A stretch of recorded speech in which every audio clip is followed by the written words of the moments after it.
നമസ്കാരം. മലയാളി വാർത്തയിലേക്ക് സ്വാഗതം. ചൂട് കഠിനമായതോടെ പാമ്പുകൾ മാളത്തിൽ നിന്ന് പുറത്തിറങ്ങുന്നു. വലിയ ആശങ്കകളാണ് ഉണ്ടായിക്കൊണ്ടിരിക്കുന്നത്. ഇന്നും ഒരു പാമ്പ് കടി മരണം റിപ്പോർട്ട് ചെയ്യുന്നു. എന്നാൽ ഇതിനിടയിൽ പാമ്പുകൾക്ക് തന്നെ വില്ലനായിക്കൊണ്ട് മനുഷ്യർക്ക് ആശ്വാസമായിക്കൊണ്ട് മാറുന്ന ഒരു ജീവിയുണ്ട്. നമ്മളൊക്കെ പലപ്പോഴും കളിയാക്കിക്കൊണ്ട് പറഞ്ഞിരുന്ന പൂച്ച സാറ് തന്നെ.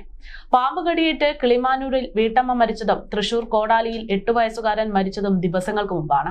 ഇപ്പോഴിതാ തിരുവനന്തപുരത്തെ ആറ്റിങ്ങലിൽ നിന്നാണ് വീട്ടിൽ വളർത്തിയ പൂച്ച തന്റെ രക്ഷകനായി എന്ന് പറഞ്ഞുകൊണ്ട് സമൂഹ മാധ്യമങ്ങളിൽ ഒരു പോസ്റ്റ് വരുന്നത്. ഒരേ സമയം 7 അണലിക്കുഞ്ഞുങ്ങളെ കാണിച്ചു കൊടുത്താണ് ഈ പൂച്ച ഇപ്പോൾ സോഷ്യൽ മീഡിയയിൽ അടക്കം കയ്യടി നേടുന്നത്. നാട്ടുകാരടക്കം ഈ സംഭവം കണ്ട് ഞെട്ടി. ആറ്റിങ്ങൽ തുമ്പിക്കോട്ട് കുളത്തെ വീട്ടിലാണ് ഇത്തരത്തിൽ പൂച്ചയുടെ ഒരു മാസ്മരിക ഷോ. അടുക്കളയോട് ചേർന്ന പുരയിടത്തിൽ നിന്ന് 7 പാമ്പിൻ കുഞ്ഞുങ്ങളെയാണ് പൂച്ച പിടികൂടിയിരിക്കുന്നത്. അണലിക്കൂട്ടം ആൾ സഞ്ചരിക്കുന്ന സ്ഥലത്തായിരുന്നു ഉണ്ടായിരുന്നത് എന്നത് നാട്ടുകാരെ ഒന്നടങ്കം ആശങ്കപ്പെടുത്തുന്നുണ്ട്. പൂച്ചയുടെ പാമ്പ് പിടുത്തം ശ്രദ്ധയിൽപ്പെട്ടതോടെ ഭയന്നുപോയ വീട്ടുകാർ പാമ്പ് പിടുത്തക്കാരനായ രാജേഷ് തിരുവാമനയെ സമീപിക്കുകയായിരുന്നു. തുടർന്ന് രാജേഷ് സ്ഥലത്തെത്തി നടത്തിയ പരിശോധനയിൽ 3 അണലി കുഞ്ഞുങ്ങളെ കൂടി പിടികൂടുകയാണ് സംഭവിച്ചത്. ഇതിനുശേഷം ഈ ഭാഗത്ത് തീയിട്ടപ്പോൾ 2 കുഞ്ഞുങ്ങളെ കൂടി ലഭിക്കുകയും ചെയ്തു. തൃശൂർ കോടാലിയിൽ സിൽജോ ജോൺസി എന്ന് പറയുന്ന ദമ്പതികളുടെ ഇളയ മകൻ ആൽജോ മരണപ്പെട്ട സംഭവത്തിന്റെ വാർത്ത കേട്ട് ഞെട്ടലിൽ നിൽക്കുന്ന വീട്ടുകാർക്ക് ഇത്തരത്തിൽ പാമ്പിനെ കണ്ടത് വലിയ പേടിയായിരുന്നു. പക്ഷേ കൃത്യസമയത്ത് പൂച്ചയുടെ ഇടപെടൽ അതൊരു ഉപകാരമായി മാറി എന്നാണ് പറയുന്നത്. അതേസമയത്ത് ഏറ്റവും വലിയ ആശങ്കയായിട്ടാണ് ഓരോ മരണങ്ങളും റിപ്പോർട്ട് ചെയ്യുന്നത്.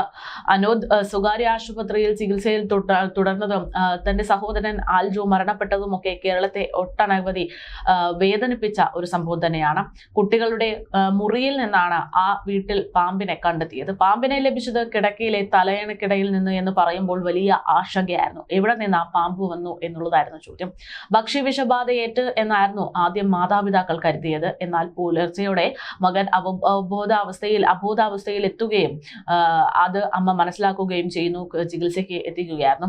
കുട്ടിയുടെ മരണത്തിന് പിന്നാലെ വീട്ടിൽ നിന്ന് പരിശോധിക്കുന്ന സാഹചര്യത്തിൽ കിടക്കയിൽ തലയിണക്കടിയിൽ നിന്ന് പാമ്പിനെ വീണ്ടും കണ്ടെത്തുന്നു. കുട്ടിയുടെ ദേഹത്ത് പാമ്പുകടിയേറ്റ അടയാളം അടക്കം കണ്ടെത്തുന്നു. കഴിഞ്ഞ ഒരു വർഷത്തിനിടെ ഇത്തരത്തിൽ സംസ്ഥാനത്ത് 19ഓളം പേർ പാമ്പുകടിയേറ്റ് മരണപ്പെട്ടതായിട്ടുള്ള റിപ്പോർട്ടുകളും പുറത്തു വരുന്നതുമുണ്ട്. കടുത്ത ചൂടിൽ തണുപ്പ് തേടി പാമ്പുകൾ വീടിനുള്ളിലേക്കും പരിസരങ്ങളിലേക്കും ഒക്കെ എത്തുന്നതാണ് അപകടത്തിന് കൂടുതൽ കാരണമാകുന്നതെന്നാണ് വിദഗ്ധർ പറയുന്നത്. അതേസമയം പാമ്പ് കടിയേറ്റ് ഇന്നും ഒരു മരണവാർത്ത വന്നിട്ടുണ്ട് എന്നുള്ളതാണ് കേരളത്തെ ഒന്നടങ്കം ആശങ്കയിലാക്കുന്നത്. ആലപ്പുഴ കുട്ടനാട്ടിൽ മൂർഖന്റെ കടിയേറ്റ് വീട്ടമ്മയാണ് ഇന്ന് മരണപ്പെട്ടിരിക്കുന്നത്. വൈശ്യം ഭാഗം പുതുവനയിൽ ഇന്ദിര എന്ന് പറയുന്ന 65 വയസ്സുകാരിയാണ് മരണപ്പെട്ടത്. വെള്ളിയാഴ്ച വൈകിട്ട് 5 മണിയോടെ വീടിനോട് ചേർന്നുള്ള ശുചിമുറിയിൽ വച്ച് ഇവർക്ക് മൂർഖന്റെ കടിയേൽക്കുകയായിരുന്നു. അപകടം നടന്ന ഉടൻ തന്നെ നാട്ടുകാർ ഇവരെ ആലപ്പുഴ വണ്ടാനം മെഡിക്കൽ കോളേജ് ആശുപത്രിയിലേക്ക് എത്തിച്ചു. പാമ്പിന്റെ വിഷത്തിന് എതിരെയുള്ള ആന്റിവെനം നൽകിയെങ്കിലും ഇവരുടെ ജീവൻ രക്ഷപ്പെടുത്താൻ സാധിച്ചില്ല. രാത്രി 9:30യോടെയാണ് മരണം സംഭവിക്കുന്നത്. ആലപ്പുഴ ജില്ലയിൽ കഴിഞ്ഞ 2 ദിവസത്തിനുള്ളിൽ പാമ്പുകടിയേറ്റ് മരിക്കുന്ന 2ാമത്തെ ആളാണ് ഇതും. അതേസമയം കഴിഞ്ഞ ദിവസം കായംകുളത്ത് 42-കാരിയായിട്ടുള്ള മറ്റൊരു വീട്ടമ്മ സമാന രീതിയിൽ മരണപ്പെട്ടിരുന്നു. അതേസമയം അതോടൊപ്പം തന്നെ തിരുവനന്തപുരത്ത് നിന്ന് തൃശ്ശൂരുമായിട്ട് 2 8 വയസ്സുള്ള കുട്ടികളാണ് മരണപ്പെട്ടിരിക്കുന്നത്. സംസ്ഥാനത്ത് പാമ്പ് കടിയേറ്റുള്ള മരണം വർദ്ധിക്കുന്ന സാഹചര്യത്തിൽ ജാഗ്രത പാലിക്കണമെന്നാണ് ആരോഗ്യ വകുപ്പും ഇപ്പോൾ നിർദ്ദേശം നൽകുന്നത്. പാമ്പ് കടി തിരിച്ചറിയാതെ പോകരുത് എന്നും ആന്റിവെനം നൽകുന്നതിൽ വീഴ്ച പാടില്ല എന്നും ആവശ്യമെങ്കിൽ ജീവനക്കാർക്ക് പരിശീലനം നൽകണമെന്നുമാണ് DMOമാർക്ക് ഇപ്പോൾ ഈ ഒരു സാഹചര്യത്തിൽ നിർദ്ദേശം നൽകിയിരിക്കുന്നത്. വിവിധതരം പാമ്പുകളുടെ ആക്രമണം തിരിച്ചറിയാനാകണമെന്നും ആരോഗ്യവകുപ്പ് ഡയറക്ടർ വ്യക്തമാക്കുന്നു. DMOമാരുടെ യോഗത്തിലാണ് നിർദ്ദേശം നൽകിയിരിക്കുന്നത്. അത്യാഹിത വിഭാഗത്തിൽ എത്തുന്ന കേസുകളിൽ പാമ്പ് കടിക്കുന്ന സാധ്യത കൂടുതൽ പരിശോധിക്കണമെന്നുമാണ് നിർദ്ദേശം. 3 പേർ പാമ്പുകടിയേറ്റ് മരിച്ച പശ്ചാത്തലത്തിലാണ് ഇത്തരത്തിൽ നിർദ്ദേശം നൽകിയത്. 3 മരണത്തിലും പാമ്പുകടി സാധ്യത ആദ്യഘട്ടത്തിൽ സ്ഥിരീകരിക്കാനായിരുന്നില്ല എന്നുള്ളതാണ് ശ്രദ്ധേയം. രോഗികൾ മരിച്ച ശേഷമാണ് സംഭവം പാമ്പുകടിയാണ് എന്നുള്ളത് പോലും മനസ്സിലായത്. ചൂട് കൂടിയതോടെ പാമ്പുകടി മരണത്തിൽ ആശുപത്രികൾക്ക് പ്രത്യേക ജാഗ്രത ഉണ്ടാകണമെന്ന് ഇതോടുകൂടെ നിർദ്ദേശം നൽകി. ആന്റിവെനം ലഭ്യത കുറവില്ല. ആവശ്യത്തിന് ആന്റിവെനം സ്റ്റോക്ക് ഉണ്ട് എന്നും വിലയിരുത്തൽ വരുന്നുണ്ട്. സംസ്ഥാനത്ത് ഇതുവരെ പാമ്പുകടിയേറ്റ് മരണപ്പെട്ടവരുടെ എണ്ണം വർദ്ധിച്ചു കൊണ്ടിരിക്കുകയാണ് എന്നുള്ളതാണ് റിപ്പോർട്ടുകൾ. കഴിഞ്ഞ ദിവസം ഈ സംഭവവുമായി ബന്ധപ്പെട്ട് എന്തുകൊണ്ട് കേരളത്തിൽ ഇത്തരത്തിലുള്ള പാമ്പുകടി മരണങ്ങൾ വർദ്ധിക്കുന്നു എന്നുള്ള ചോദ്യത്തിന് പാമ്പുകളെ പിടിച്ച് ഒരുപാട് കൊല്ലത്തെ എക്സ്പീരിയൻസ് ഉള്ള വാവ സുരേഷ് മലയാളി വാർത്തയോട് പ്രതികരിച്ചിരുന്നു. ആ പ്രതികരണം കൂടെ കേൾക്കാം. പ്രധാനമായിട്ടും അദ്ദേഹം പറയുന്നത് ഏറ്റവും കൂടുതൽ നമ്മുടെ ചുറ്റുപാടുകൾ വൃത്തിയായി സൂക്ഷിക്കുക എന്നുള്ള കാര്യം തന്നെയാണ്. എന്തായാലും അദ്ദേഹത്തിന്റെ പ്രതികരണത്തിലേക്ക്. സാറേ, ഒന്ന് നമ്മൾ സത്യം പറഞ്ഞാൽ നമുക്ക് എന്താ പറയുക, ഒരുപാട് പറയാൻ നിന്ന് നമ്മൾ 5-10 എപ്പിസോഡിൽ നമുക്ക് പറഞ്ഞ് തീരാത്തത്രയും കാര്യങ്ങൾ നമുക്ക് പറയാനുണ്ട് നമ്മളെ പാമ്പുകളെ കുറിച്ച്. കാരണം നമ്മൾ പ്രത്യേകിച്ച് ഞാൻ പ്രൊട്ടക്ട് ചെയ്യുന്ന ഒരു ജീവിയും കൂടെ, അപ്പോൾ അതിൽ നിന്ന് മറ്റുള്ളവർക്ക് അപകടം ഉണ്ടാകുമ്പോൾ നമുക്ക് മാനസികമായിട്ടൊരു വിഷമം ഉണ്ടാകുന്നുണ്ട്. പക്ഷേ അതിൽ ഏറ്റവും സത്യം പറഞ്ഞാൽ നമുക്കിപ്പോൾ 34 ഡിഗ്രി ചൂടാണ് നമ്മളിപ്പോൾ ഉണ്ടാകുന്നത്.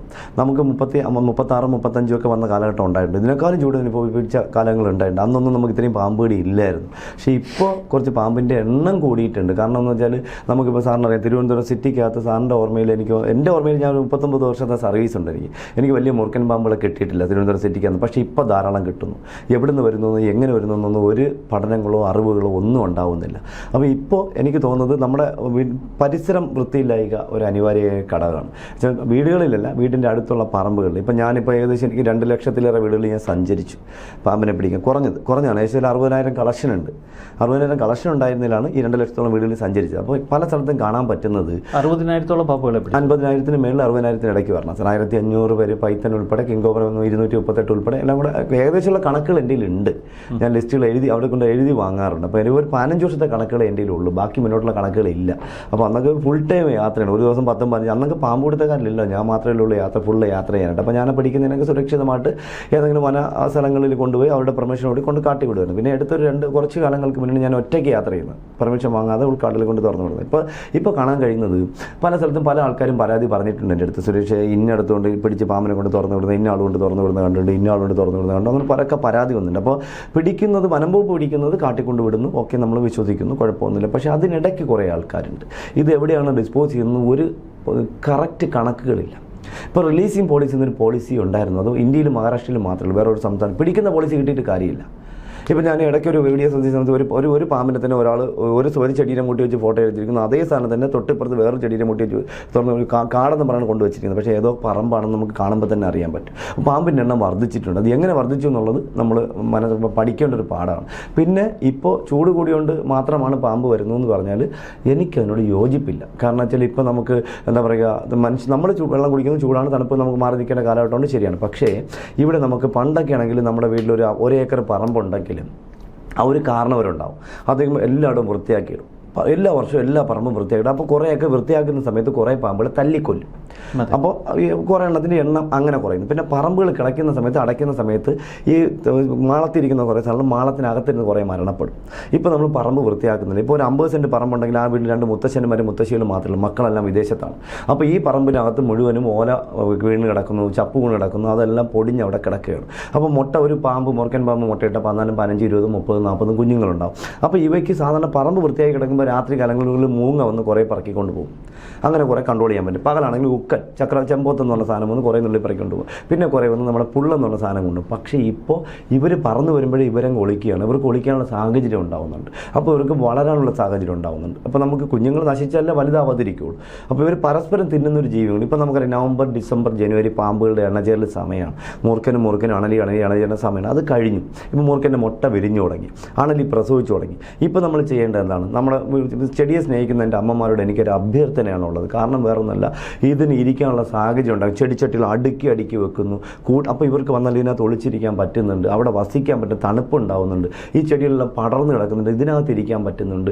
അത് മാത്രമല്ല സാർ, ഇപ്പോൾ എല്ലാവരും വെക്കുന്ന ചെടിച്ചട്ടി വെക്കുന്നതിൻ്റെ അടിയിൽ ഒരു 3-4 ഇഷ്ടിക അടുക്കി വെച്ചിട്ട് അതിൻ്റെ മേളിൽ ചെടിച്ചട്ടി വയ്ക്കും. അപ്പോൾ ഇത് ഗ്യാപ്പിനകത്തൊന്ന് കുഞ്ഞുങ്ങൾക്ക് ഇരിക്കാനുള്ള സാഹചര്യം. അപ്പോൾ അവർക്ക് മാസങ്ങൾ ഇരിക്കാൻ പറ്റും. അവിടെ തന്നെ അവൻ്റെ ഫുഡായ തവളെ അവന് കിട്ടുന്നുണ്ട്, പല്ലിയെ കിട്ടുന്നുണ്ട് ചെടിയിൽ. അപ്പോൾ അവൻ അവിടെ വസിക്കാൻ പറ്റുന്നുണ്ട്. അപ്പോൾ അതുപോലെ തന്നെ ഇൻ്റർലോക്ക് എന്നുള്ള സാധനം വെച്ച് അടുക്കിയിട്ട് വെക്കുന്നത്. ഏറ്റവും അപകടം എന്നുള്ളത് നമ്മുടെ സിമെൻറ്റ് ബ്ലോക്ക്, താബൂക്ക് എന്നുള്ള സാധനം, അടിയിൽ ഹോളാണ്.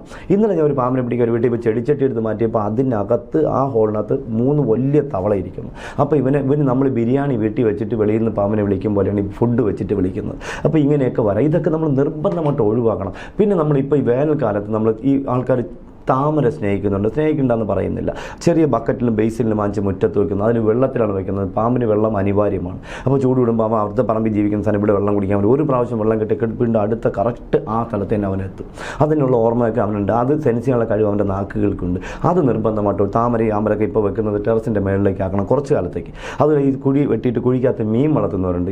ഫിഷ് ടാങ്കിനകത്ത് ടാങ്ക് തറമട്ടമാണ് വെക്കുന്നത്. അത് അപകടം. അതിപ്പോൾ നമ്മൾ തൽക്കാലത്തേക്കൊന്ന് ഒഴിവാക്കണം. അതും വീടിനകത്തേക്ക് വേറെ പാത്രങ്ങൾ മീൻ ശേഖരിക്കുക, പിന്നെ മഴയാകുമ്പോൾ കൊണ്ട് പുറത്തേക്ക് വയ്ക്കുക. പിന്നെ ഏറ്റവും വലിയ അനിവാര്യ ഒരു പ്രശ്നം എന്ന് പറഞ്ഞാൽ നമ്മുടെ വീട്ടിൻ്റെ പരിസരത്ത് ചെടി, ഈ വീടിൻ്റെ ഫ്രണ്ടിൽ പടിയുണ്ട്, പടിയോട് ചേർന്ന് ചട്ടി വെക്കുന്നു. അപ്പോൾ ഈ ചെടി വയ്ക്കുമ്പോൾ ഇതിൻ്റെ ഇടയിൽ കൂടെ മറഞ്ഞു വന്ന് ഇതിനകത്ത് ഇതിന് കയറാൻ പറ്റുന്നു. പിന്നെ വേറൊരു കാര്യം, നമുക്ക് ചൂട് കൂടുമ്പോൾ വൈകുന്നേരങ്ങളൊക്കെ നമ്മൾ അമ്മമാർ കഥവൊക്കെ തുടങ്ങിയിട്ട് കാറ്റ് കയറട്ടെ എന്ന് പറഞ്ഞ് എവർ വെളിയിൽ പോയി ഫോൺ വിളിച്ചുകൊണ്ടിരിക്കുക, ആരെങ്കിലും സംസാരിച്ചുകൊണ്ടിരിക്കുക. ഈ സമയത്ത് ഈ വെയിലിൻ്റെ ചൂട് കുറയുമ്പോൾ ഇത് സൈഡ് വഴി എഴഞ്ഞു വന്ന് നേരെ അകത്തേക്ക് കയറുന്നു. ഇതിനോട് ഏറ്റവും അനിവാര്യം എന്ന് പറഞ്ഞാൽ നമ്മൾ ചെയ്യേണ്ട വീട്ടിൻ്റെ അലമാരയും കട്ടിലും ഒക്കെ ഒരു ചെവരിൽ നിന്നൊരു ചെറിയ നിശ്ചിത അകലം, അപ്പോൾ ചേർന്ന് ഒരു 6 ഇഞ്ച് അകലത്തിലേക്ക്. അപ്പോൾ ചേർത്തിടുമ്പോൾ എന്താ പറയുക, എഴഞ്ഞു വരുന്ന പാമ്പുകൾക്ക് ഇതിൻ്റെ കാലിൻ്റെ സൈഡിലൊക്കെ ഒന്നിരിക്കാൻ പറ്റും. അപ്പോൾ ചുമ്മാ ഇരിക്കുമ്പോൾ മേളിലേക്ക് കയറാനും വരും. പിന്നെ ചേർത്തിടുമ്പോൾ അത് അകന്നിരുന്നാൽ അങ്ങനെ കയറാൻ പറ്റില്ല. ചെറിയ പാമ്പുകൾ ഒട്ടിയിട്ട് മേളിലേക്ക് കയറുന്നൊരു പ്രവണതയുണ്ട്. അപ്പോൾ ഇത് മെത്തയുടെയിലോ സ്ഥലങ്ങളുടെ ഇടയിലൊക്കെ ഇരുന്ന് കഴിഞ്ഞാൽ നമുക്ക് അപകടമുണ്ട്. പക്ഷേ ഈ 2 കുഞ്ഞുമക്കളും മരിച്ചത് കട്ടിലിൽ കിടന്നിട്ടല്ല, താഴെ കിടന്നിട്ടാണ്.